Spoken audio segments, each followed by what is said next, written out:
Creepypasta with coffee. Please Stay Awake, written by J.T Grogan. Dark, cold, and eerie.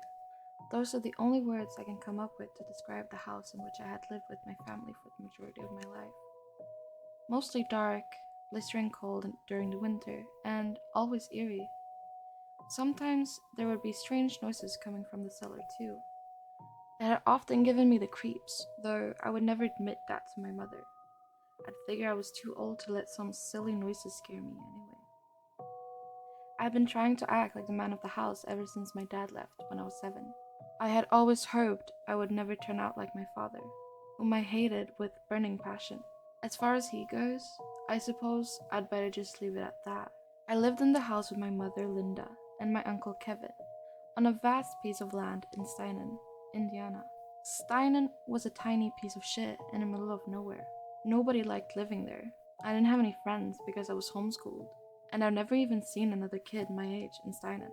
However, I was always very close to Uncle Kevin. When I was little, he would tell me ghost stories right before bed, which my mother hated. "Stop it, Kev, you're going to give him nightmares," she would snap. Oh, I did get nightmares indeed, and sometimes it seemed as though the nightmares refused to end. They crept into the back of my mind like a spider crafting its web. The story he told me most often was one about a monster with a contorted body and black eyes. According to the legend, as Uncle Kevin called it, even though I knew he had made it up himself, the monster would come into your room if you were awake past your bedtime and hide in your closet, watching you the whole night. Of course, this was just a silly little tale that Kevin would tell me so I wouldn't stay up late. Even so, I can't tell you how many times that horrible creature has popped into my head over the years. On this particular night, I decided to go to bed early in an attempt to sleep off a pounding headache. I lay down on my icy bed and sank underneath the covers, hiding my face from whatever may have been lurking inside my head. After setting my glasses down on the nightstand beside my bed, I reached over and flicked the light off.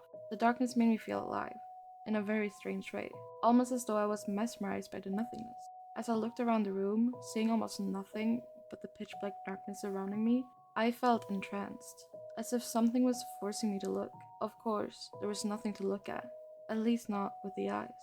This was something you could only witness within the deepest corridors of your mind, the part of your mind that you always dread visiting and can never seem to return from. Out of nowhere, I began to hear scratches upon the window above my bed.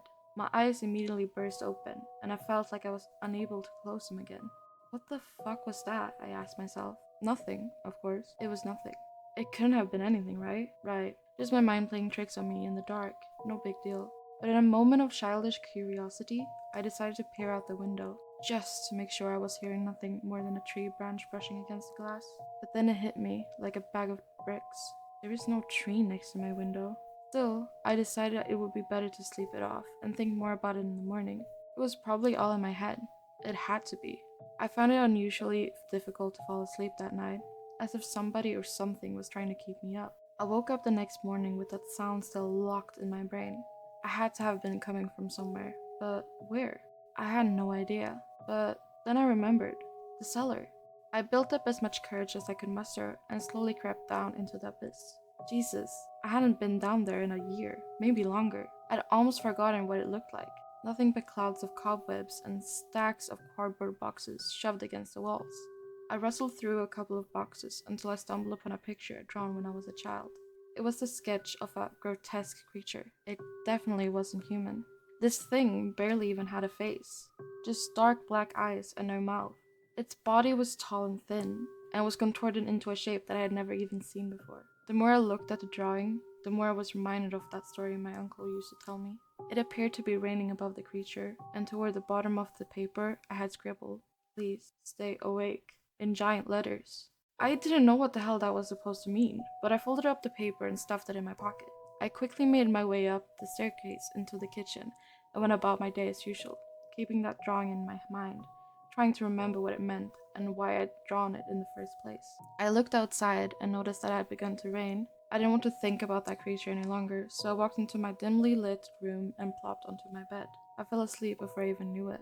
When I woke, it was exactly 3 a.m. This night was colder and darker than usual. The farm was soaked with rain from earlier in the evening. The moon was full and radiant. It almost didn't look real, and I could swear I saw something walking quickly through the yard. When it spotted me, it slunk behind a tree, as if it were trying to hide from me. It looked exactly like what I had drawn when I was a child. I ran into Uncle Kevin's room and began shaking him awake. Kevin! Kevin! He rubbed the room of his eyes. What's up, bud? It's late, he asked, bewildered at my excitement. I looked him in his bloodshot eyes and softly said, I saw someone in the yard. Kevin looked at me with hesitation. No, you probably just saw an animal. Get back to bed. I know what I saw. This was no animal, or at least not one that I had ever seen. Not even in my worst fucking nightmares. I knew I couldn't tell him exactly what I had seen, as he would never believe me. No, Kevin, it was not an animal. It was a man. I think. Look, just please go out and check. Uncle Kevin leapt up and grabbed his shotgun from under the bed. Alright, come on, show me where he is. Let's try not to wake your mom. I'll scare the fucker off. We went outside and I pointed to the tree. I whispered to Kevin. I saw him go behind that tree. My uncle bravely walked up to the tree and peered around it. Nothing. He searched the entire farm for well over half an hour, but he never found anyone or anything. Let's go back in, bud. There's no one out here. Keep the doors locked tonight.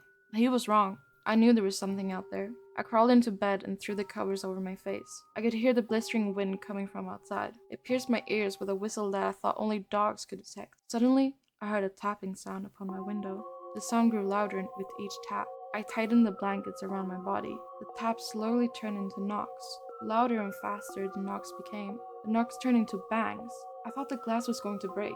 Then, out of nowhere, it stopped. No more taps, no more knocks, no more bangs, no more wind. I was relieved. Suddenly, I heard a low, chilling voice in my ear. Please stay awake. It couldn't be. No, it couldn't be. I ran into the hallway, ready to make my way to my mother's room. When I saw it, whatever it was, I still don't know. It was holding Kevin's lifeless, mangled body in its arms.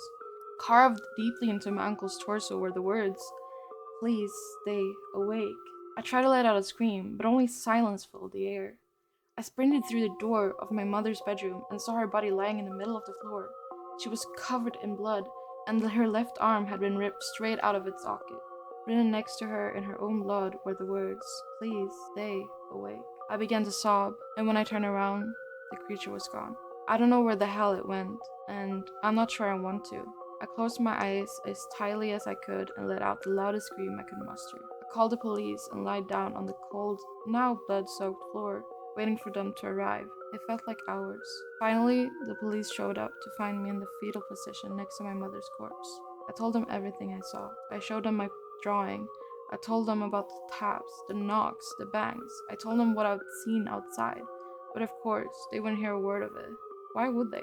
All they could see was a lonely kid hovering over his dead mother, her blood covering my clothes almost as much as it covered the floor. It's cold in this cell. It's dark and lonely. The silence is the only saving grace. Constant, peaceful silence. Tonight, it's raining outside. It's colder, darker, and wetter than ever. But unfortunately, I must stop writing now. I just heard a tap on my window.